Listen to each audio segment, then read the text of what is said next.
friends, welcome to my channel.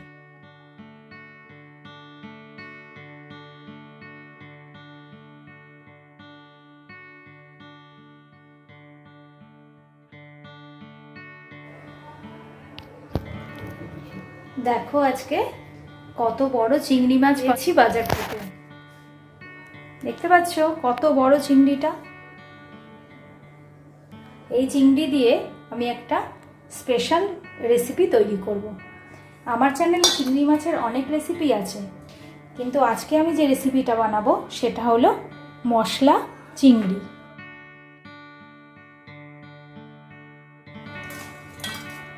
এবার এই চিংড়ি মাছগুলোকে আমি খুব ভালো মতো কেটে পরিষ্কার করে নেব। কিভাবে আমি এই চিংড়ি মাছ কাটবো সেটা চলো তোমাদের একটু দেখিয়ে দিই। প্রথমে চিংড়ি মাছের এই বড় বড় দাঁড়গুলো কেটে নেব।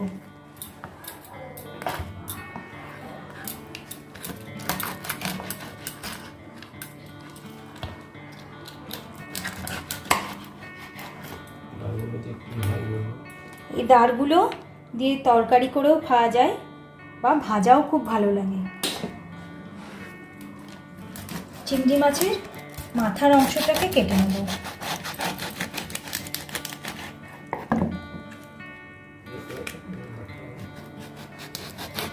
ছোট ছোট পাগুলোও কেটে বাদ করে দিলাম।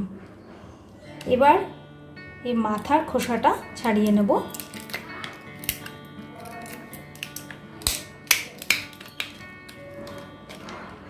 আর তোমরা সবাই জানো এখানে একটা থলে মতন থাকে, তাতে অনেক নোংরা থাকে, সেটা বের করে এবার ফেলে দেব।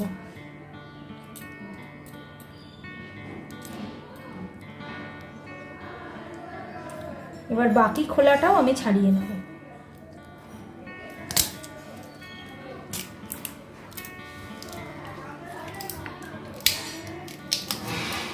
চিংড়ি মাছ যত বড় হয় গায়ের খোলাটা ততই শক্ত হয়।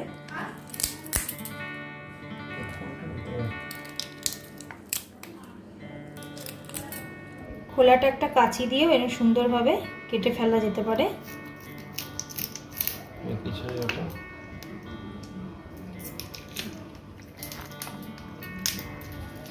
এখানে একটা শক্ত কাটা মতো থাকে, সেটা আমি ভেঙে দেব,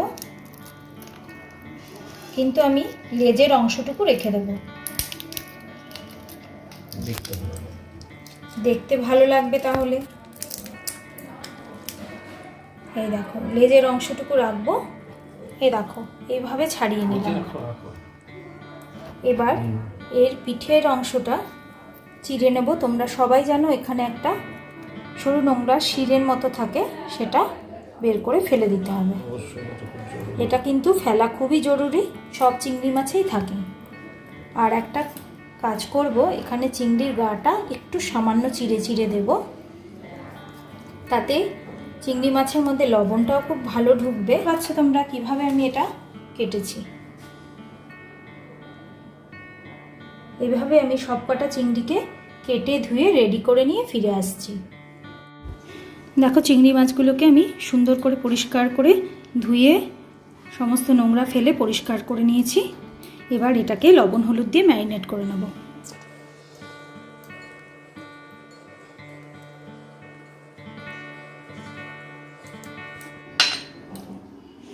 এর সঙ্গে কতগুলো ছোট ছোট চিংড়ি মাছও আছে, সেগুলোকেও নিয়ে নেব। দিয়ে দেবো বেশ খানিকটা হলুদ, লবণ, আর দিয়ে দেবো সামান্য সর্ষের তেল। সমস্ত উপকরণ দিয়ে মাছটাকে খুব ভালো মতো ম্যারিনেট করে রাখবো।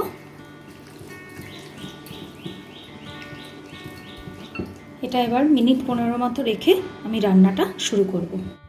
15 মিনিট হয়ে গেছে। আমি চিংড়ি মাছগুলো ম্যারিনেট করে রেখেছি।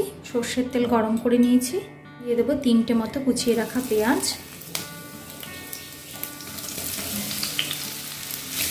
পেঁয়াজটাকে হালকা করে ভেজে নেব।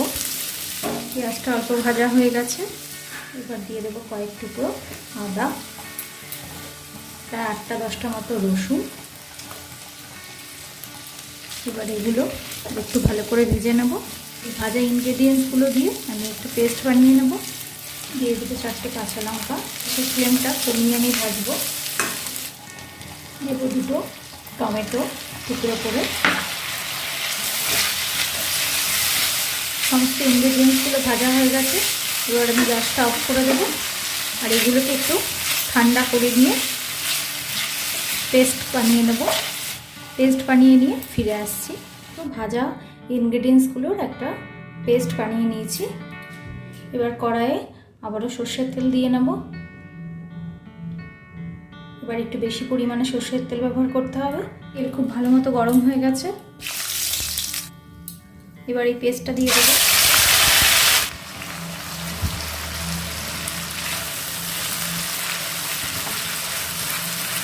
এবার এই মশলাটাকে খুব ভালো করে কষিয়ে নিতে হবে। এর মধ্যে একে একে বাকি ইনগ্রেডিয়েন্টসগুলো দিয়ে দেবো। মোটামুটি পরিমাণ মতো লবণ, হলুদ, কাশ্মীরি লঙ্কার গুঁড়ো, জিরের গুঁড়ো, ধনের গুঁড়ো, পরিমাণ মতো চিনি। সমস্ত মশলাগুলোকে একসাথে কষাতে থাকবো যতক্ষণ না মশলা থেকে তেল ছেড়ে বেরিয়ে আসছে।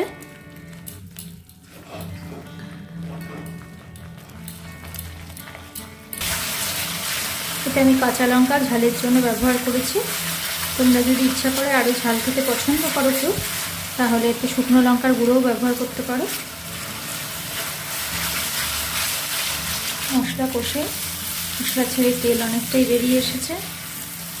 আর একটু কষিয়ে নেব। এবারেতে আমি সামান্য জল দেব। এই জলটা আমি মশলার বাটিটা ধুয়ে দিচ্ছি। পেস্ট করা মশলাগুলো বাটিটা ধুয়ে দিয়ে দিলাম। একই সাথে দিয়ে দেব খানিকটা ফেটিয়ে রাখা টক দই।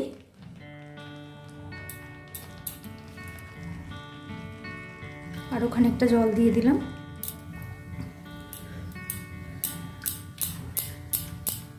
এবার সমস্ত মশলাটা দই একসাথে মিশিয়ে নেব। আর এতে সামান্য গরম মশলা, এটা এলাচ দারচিনি গুঁড়ো, এটা দিয়ে দিলাম। এবার এতে ম্যারিনেট করা চিংড়ি মাছগুলো দিয়ে দেবো।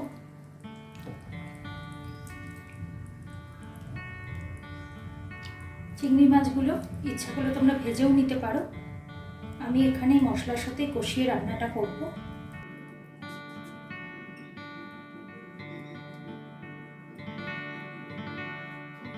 এবার বেশ খানিকক্ষণ এই মশলার মধ্যে চিংড়ি মাছটা সেদ্ধ হবে। গ্যাসের ফ্লেমটা মিডিয়াম করে আমি ঢাকা দিয়ে এটা মিনিট 10 মতো রাখবো। মিনিট 10 হয়ে গেছে। খুব সুন্দর কালার এসে গেছে। বোঝাই যাচ্ছে যে মশলাটাও খুব সুন্দর কষে গিয়েছে। চিংড়ি মাছগুলো সেদ্ধ হয়ে গেছে। এই রান্নাটা মোটামুটি কমপ্লিট। একটু ঝোলটা শুকিয়ে নেব। গ্রেভিটা শুকিয়ে এসছে। এবার এতে সামান্য কুচিয়ে রাখা ধনেপাতা দিয়ে দেবো।